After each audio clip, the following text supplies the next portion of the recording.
a great honour and privilege to be asked to address you this evening. I stand here, ladies and gentlemen, utterly confused. The first speaker for the proposition said that this government are a bunch of hypocrites. He told us that Gordon Brown is a hypocrite. I struggle to understand how a man who supports a political leader like David Cameron can turn to me and say that Gordon Brown is a hypocrite. Let me just go through a list of some of the things that David Cameron's promised. In the first few weeks of his leadership of the Conservative Party, he said that he wanted the expression hug a hoodie was born. Months later, his policy seems that he'd rather hang a hoodie than hug a hoodie. In 1 week, he's in favour of grammar schools, the next, he's against. You say we don't know what we stand for. Nobody knows what you stand for. What we know is that David Cameron changes policies, that you make policy announcements, which aren't policies, but are supposed to look like policies, until people decide if they like them or not, then you change your mind. Let me take an example. David Cameron promised that David Cameron said that he wanted to, for example, get rid of the Human Rights Act. That sort of policy, ladies and gentlemen, was thought up on the hoof. It was a response to a political climate. What does his chief of his democracy task force, the body within the Conservative Party that is supposed to put forward their proposals for democratic reform, said openly and in private that this was absurd. He said it was ludicrous. Suddenly the policy seems to disappear. It only reappears when we can't send people back to places, when the courts won't allow the government to send people back to countries which are not safe for them to go to. It only reappears when there's a populist agenda in favour of changing the political situation at present, and in which the tabloid press are perfectly happy to have a go at the Human Rights Act. That's the only time that policy resurfaces. Is this a government that is this a party that we can trust? Will you accept a point of information? Just let me finish the point. This is a party whose promise says that you can trust them, but changes its mind on the hoof. It's a policy, it's a party that says that it's got new politics, but whose leader seems determined to follow Tony Blair. A leader... Are you ashamed of Tony Blair?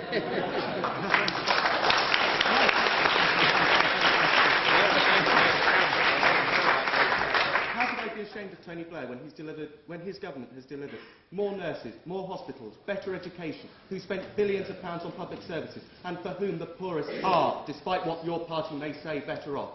How can I be ashamed of a man who delivered that for the people of this country? Sorry to interrupt your flow. It was just before we leave this issue of the Human Rights Act. Setting aside the fact that I hope you're going to come to address the issue of the government's record and not keep attacking the Conservative Party, what do you have to say to the proposal of the last Home Secretary, John Reid, that we needed to deal with the problem of the Human Rights Act in relation to our ability to counter terrorism? What I say to that is that, and I'm perfectly willing to accept, as any mature person is, that government can change its mind. If you look at the current government... Sorry, I'll be honest, I disagree with John Reid on that. But let me say, we're not debating what the previous government did, we're looking at the current government. And when I say previous, there's been a distinct change in emphasis. If one listens to Jack Straw giving an address at the law faculty in Cambridge today, his approach was not to limit rights, but to extend them. Not to derogate from the European Convention, but to work to build so that the European Convention is not a ceiling on rights, but is a floor. That, yeah.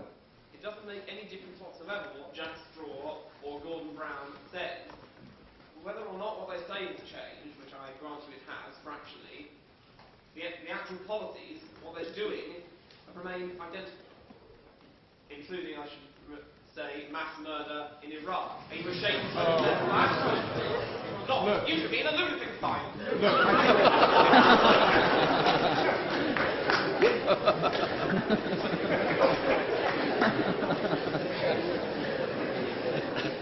It's hard to know.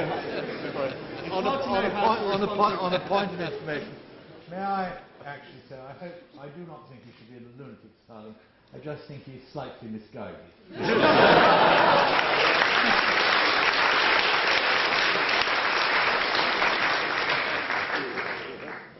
Sorry, that's a rather surreal couple of moments for me.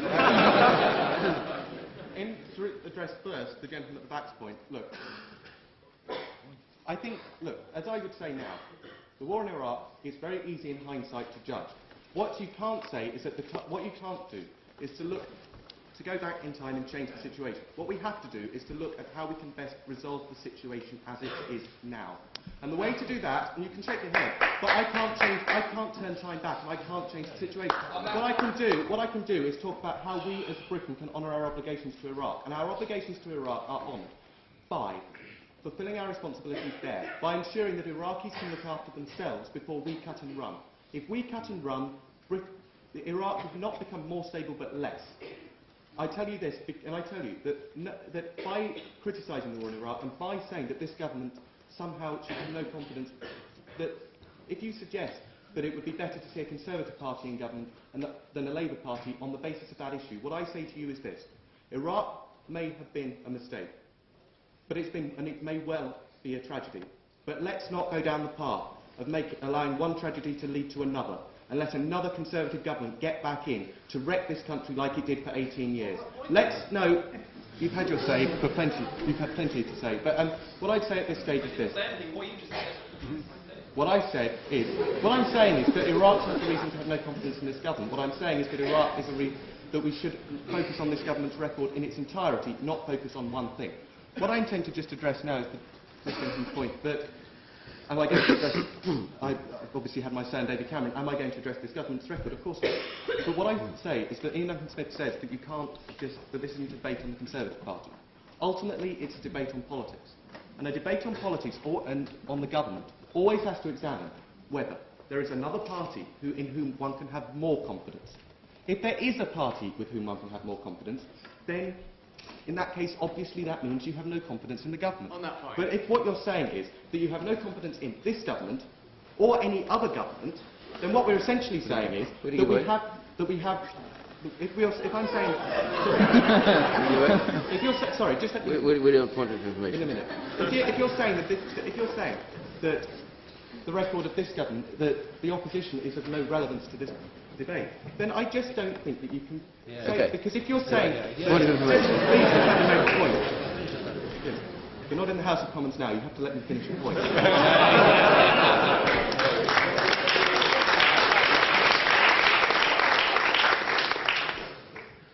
What I was saying is that the opposition is always the alternative government. If you can have no confidence in the opposition, then the alternative is either that you have confidence in the government or you have no confidence in any government. And if you have no confidence in any government, then that's just not a viable situation to have. You either have to support the government or support the opposition. There is not really a middle way if you want to change the political situation in this country. Can I just on a point of information then? So if I get this right, for everybody here and myself, to sum it up, essentially what you're saying, after 10 years of Labour government, the best you can say is hang on to nurse for fear of something worse. No, what I'm doing